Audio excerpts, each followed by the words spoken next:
Jo vaig començar a tocar el violí bastant tard, relativament tard, als 11 anys més o menys, sí. I bueno, sí, no sé com vaig anar a parar fins aquí, però el temps ha fet el que ha fet, vaja, no sé. És que és una cosa que va venir... Jo no m'ho vaig plantejar mai seriosament.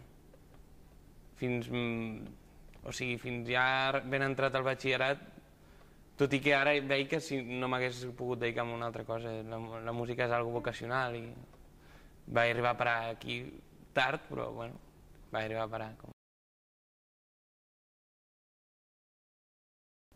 Haver passat per l'ESMUC com a centre superior que és obre les portes. No perquè, vull dir, no perquè sigui l'ESMUC en concret, sinó perquè és un centre superior i és un títol i evidentment que necessites el títol superior per moltes coses. L'ESMUC el que planifica pels estudiants és intenten fer un músic complet en tots els aspectes culturalment i tot.